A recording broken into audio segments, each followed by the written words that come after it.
Right off the bat, let me just say, while I don't think this movie is groundbreaking or even that impressive compared to the upper echelon movies and shows in this franchise, I do think this movie is a highlight of a pretty subpar Phase 4.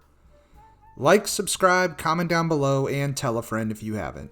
And if you're new, check out the rest of the channel and let me know what you think. Let's dive into Black Widow.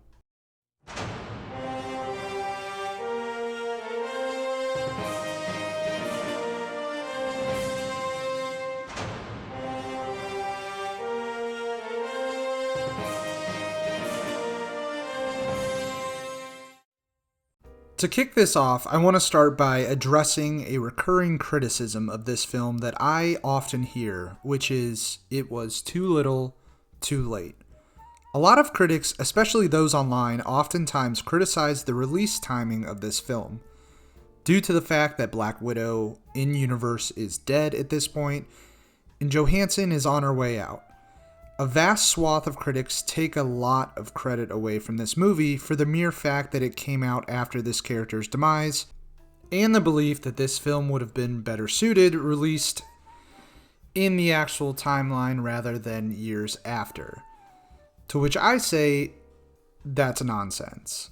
I don't care when a movie releases. If the character is compelling, the story doesn't feel forced, then I don't really understand why that matters so much. Blade Runner 2049 came out, 40 years later, and is arguably better than the original. Should we just knock that movie down a few points because of the timing of its release? Rogue One, obviously the best in the Disney line of Star Wars products, up there with Andor. Should those two projects that are very good be denigrated because they came out many years later, telling a story in between two of the beloved originals? No, it's just a dumb argument in my opinion. Look, did Johansson deserve a solo outing earlier? No question about it. But she got one in the end, and it's a good movie. In fact, I argue that it's better than people give it credit for. Now that being said, this movie isn't perfect, and I have two really big criticisms of it. Firstly, the third act CGI is messy, to say the least. I don't hate it like it seems like a lot of people do.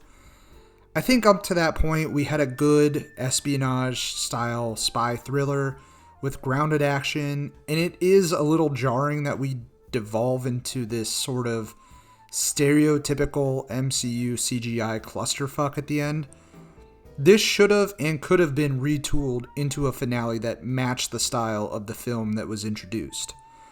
Secondly, Taskmaster. I don't mind the twist. I'm not attached to this character at all, even though I do read quite a bit of comics. I know a lot of people who are fans of this character from its comic book roots took issue with this, but that's not me. So rewriting the origin to fit this narrative is fine with me. That being said, the twist was obvious a mile away. I wish the writers would have gone back and tweaked it a little to make the viewer kind of work for it. I know when the film was announced, many people thought that O.T. Fagbenley may be helming the Taskmaster mantle. And quite honestly, this character is pretty throwaway in the film, so I think they even could have utilized this character as sort of a red herring somehow, just to make the reveal more impactful. With those criticisms out of the way, look, I really enjoy the rest of this film. The cast is fantastic. Johansson obviously owns this role. She's been playing this character for a decade, I think, at this point. I mean, she is Black Widow. Florence Pugh was fantastic casting for Yelena, and Harbour and Wise are always enjoyable and really sell the Russian parental operatives aspect. I think the chemistry between these characters and the family dynamic is the highlight of this movie. It's emotional. All four of these characters are lost. They're sort of broken.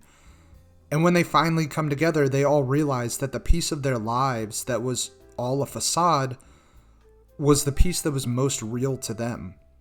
Arguably the only real life any of them ever had. It's beautiful. The way they are able to unite to take down a villain that has affected all of their lives so much. I mean, that scene at Melina's dinner table is gut-wrenching at times. The only thing I wish for this is that we would have gotten more scenes with Ray Winston, who's fantastic as an actor. But if he would have gotten more screen time, and then we would have gotten a few more flashbacks maybe, just to see how each character suffered at his hands. But I get it. There's time constraints on these movies, and one of the big criticisms of films today is they're overly long, so I understand. The action in this movie is really good, save for maybe the third act, but even that has a few cool set pieces. The hand-to-hand combats are visceral and electric and really harken back to a Winter Soldier style choreography that I really enjoyed. And I know it's brief, but I love Natasha's standoff with Taskmaster on the ground in the finale. The CGI definitely needed some work, but it's not terrible. It's good.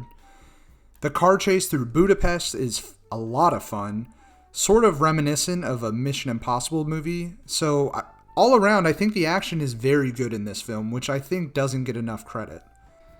I also really liked learning more about the Widows and the program that develops them. It's interesting and heartbreaking all at the same time. These women have been torn apart, indoctrinated, and ultimately mind-controlled. Some people think the pheromone block portion is kind of corny. I liked it. I mean, it makes sense within the context of the story that Dreykov would have contingencies in place. And listen, this movie exists in a world where an alien snaps half the universe out of existence, and a talking raccoon dual wields guns as an Avenger. So I don't think a pheromone block is outside the realm of possibilities. The other piece of the story that I really enjoyed is how the film sets up Yelena. And I will be the first to say, I am not a fan of rebooting initial heroes with new actors/characters. For instance, Sam taking over as Cap, Riri essentially becoming a new Iron Man, introducing a female Hulk. I would rather have a new and different set of characters that are unique in their own way, rather than just seeing rehashes of old characters. But the way this movie sets up Yelena to take Natasha's mantle, it makes sense, organically. Natasha isn't the only Black Widow, obviously. And after Yelena is freed, it's her mission to go out and free every other woman who has suffered at the hands of Dreykov in his experiments. Not to mention how she is manipulated to go after Clint. So all I'm saying is, it doesn't feel forced like a lot of the others do, for her to be integrated into the wider universe and pick up where her sister left off. All in all, I enjoy Black Widow for what it is. It's a refreshing break from the wider universe, and it's nice. And I think the film tells an emotional and impactful story pretty well for the most part. There are some alterations the final product could have used, but overall I think it's a good movie, and as I stated, it kind of stands out among the rest of Phase 4, which was pretty lackluster. It also gave us some great backstory to a character we've all loved for so many years. I mean, the movie has its detractors, and I understand it's not anything to write home about, but I think Black Widow definitely deserves more credit than it gets.